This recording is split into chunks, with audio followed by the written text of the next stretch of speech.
1 Samuel chapter 20, reaffirming covenant loyalty. Then David fled from Naioth at Ramah, came before Jonathan and said, "What have I done? What is my crime? What is my sin against your father that he should be seeking my life?"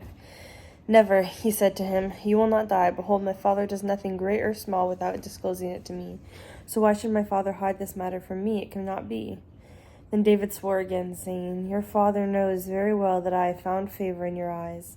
So he must have thought, "Let's not let Jonathan know about this, else he will be grieved. But truly, as Adonai lives and as your soul lives, there is but a step between me and death." Then Jonathan said to David, "Whatever you say, I will do for you." So David said to Jonathan, "Look, tomorrow is the new moon when I'm supposed to sit down with the king to eat. Instead, let me go hide myself in the countryside until the third evening. If your father misses me at all, then say, 'David earnestly asked my permission to run to Bethlehem, his town, for it is the annual sacrifice there for the whole family.' If he says thus, very well, then your servant is safe. But if he becomes very angry, then know that he is determined to harm me. Therefore deal kindly with your servant, for you have brought your servant into a covenant of Adonai with you. But if there is any iniquity in me, then kill me yourself. Why should you bring me to your father?" Jonathan replied, "Far be it from you, for if I know for sure that my father has determined evil to come on you, then wouldn't I tell you about it?" Then David asked Jonathan, "Who will tell me if your father answers you harshly?" Jonathan said to David, "Come, let's go out to the field." So they both went out to the field. And Jonathan said to David, "By Adonai, God of Israel, I will sound out my father about this time tomorrow or the day after. Look, if it is good towards David, wouldn't I then send the word to you and disclose it to you? May Adonai do so to Adonai, and even worse, should my father intend to do you evil, if I don't disclose it to you and send you away, that you may go in shalom. So may Adonai be with you as he has been with my father. Now if I am alive, wouldn't you show me the loyal love of Adonai so I wouldn't die? Yet also don't cut off your loyal love from my household ever, not even when Adonai cuts off all of David's enemies from the face of the earth." So Jonathan cut a covenant with the house of David, so may Adonai requite David's enemies. Jonathan made David swear again because of the love he had for him, for he loved him as he loved himself. Then Jonathan said to him, "Tomorrow is the new moon. You'll be missed, because your seat will be empty. On the third day you must go down quickly and come to the place where you hid, as you did on that day, and remain close to the stone Ezel. I will shoot 3 arrows to the side of it, as though I were shooting at a target. Now look, I will send a lad, saying, 'Go, find the arrows.' If I specifically say to the lad, 'See, the arrows are on the side of you, get them, then come, for it is safe for you, and no danger, as Adonai lives.' But if I say to the boy, 'Look, the arrows are beyond you,' then go your way, for Adonai has released you. But as for the matter which I and you have spoken about, behold, Adonai is between me and you forever." So David hid himself in the field, and when the new moon came, the king sat down to eat a meal. So the king sat on his seat as usual, the seat by the wall. Jonathan stood up, and Abner sat down by Saul's side, but David's place was empty. Nevertheless, Saul said nothing that day, for he thought, "It must be an accident, it must be ceremonially unclean. Yes, that's it, he's unclean." Yet it came to pass on the day following the new moon, the second day, that David's place was still empty. So Saul asked his son Jonathan, "Why didn't Jesse's son come to the meal yesterday or today?" Jonathan answered Saul, "David earnestly asked leave of me to go to Bethlehem, as he said, 'Please let me go, for we are going to have a family feast in the town, and my brother has commanded me. So now if I have found favor in your eyes, let me go, please, to see my brothers.' That's why he hasn't come to the king's table." Then Saul's rage blazed against Jonathan, and he said to him, "You, son of a perverse, rebellious woman, don't I know that you have chosen the son of Jesse to your own shame, and to the shame of your mother's nakedness? For as long as the son of Jesse lives on earth, neither you nor your kingship will be secure. Now send word and bring him to me, for he is the son of death." But Jonathan answered his father Saul, "Why should he be put to death? What has he done?" Then Saul hurled his spear at him to strike him down. So Jonathan knew that his father was determined to put David to death. So Jonathan rose up from the table in fierce anger and did not eat food the second day of the new month, for he was grieved over David because his father had dishonored him. It came to pass in the morning that Jonathan went out to the field at the time appointed with David, and a little lad with him. He said to his lad, "Run, find now the arrows that I am about to shoot." Now as the lad was running, he shot an arrow past him. When the lad reached the place of the arrow which Jonathan had shot, Jonathan cried out after the lad and said, "Isn't the arrow beyond you?" Then Jonathan called out after the lad, "Quick, hurry, don't stand there." So Jonathan's lad picked up the arrow and came to his master. The lad knew nothing. Only Jonathan and David knew the arrangement. Then Jonathan gave his weapons to his lad and said to him, "Go, take them back as to the town."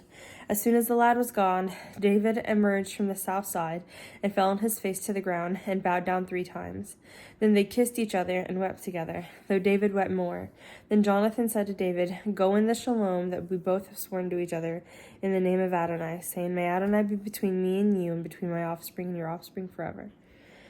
1 Samuel chapter 21, eating consecrated bread. Then David got up and left. While Jonathan returned to the town, David went to Nob and to Ahimelech the Kohen. Ahimelech was afraid to meet David, so he said to him, "Why are you alone and no one with you?" David said to Ahimelech the Kohen, "The king has commissioned me with the matter and told me, let no one know anything about the mission in which I am sending you or with what I have commissioned you. So I have directed the young men to such and such a place.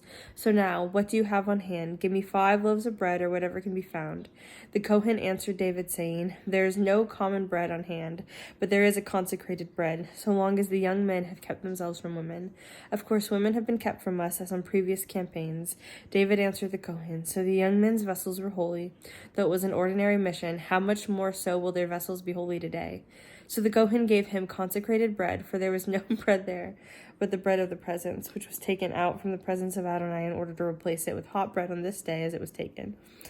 Now one of Saul's servants was there that day, detained before Adonai. His name was Doeg the Edomite, the chief of Saul's shepherds. Then David said to Ahimelech, "Isn't there a spear or sword on hand?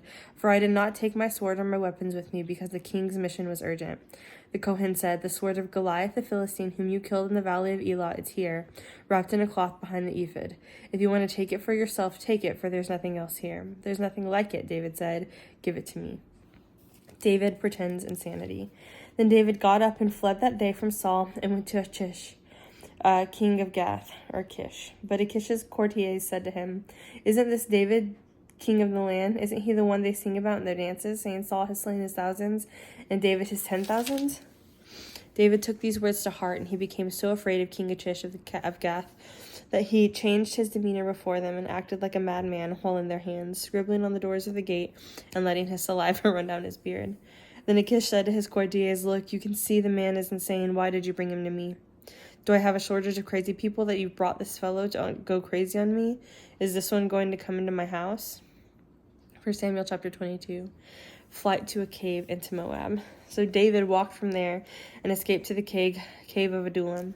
When his brothers and all his father's house heard about it, they went down there to him. Anyone who was in distress, anyone in debt, and anyone embittered rallied around him, and he became their leader. There was about 400 men with him. Then David left from there to Mizpah of Moab, and he said to the king of Moab, "Please let my father and my mother come and stay with you until I know what God will do for me." Then he brought them to the king of Moab, and they stayed with him all the time that David was in the stronghold. But the prophet Gad said to David, "Do not stay in the stronghold. Depart and go to the land of Judah." So David left and went to the forest of Hereth. Then Saul heard that David and the men with him were located. Saul was in Gibeah, sitting under the tamarisk tree on the height, spear in his hand, and all his courtiers were seen attending him. Saul said to his courtiers standing about him, "Listen now, Benjamites. Will the son of Jesse give every one of your fields and vineyards? Will he make all of you captains of thousands and captains of hundreds? Yet all of you have conspired against me, and there was nobody disclosing to me when my son makes a covenant with the son of Jesse. None of you was sorry for me or discloses to me that my son has stirred up my servant against me to lie in ambush, as is the case today." Then Doeg the Edomite, who was standing among Saul's courtiers, answered and said, "I saw the son of Jesse coming to Nob to Ahimelech, son of Ahitub, and he inquired of Adonai for him, gave him provisions, and gave him the sword of Goliath the Philistine." Then the king sent word to summon the Kohen Ahimelech, son of Ahitub, and all the Kohanim of his father's house who were with Nob, who were in Nob. So they all came to the king. "Listen now, son of Ahitub."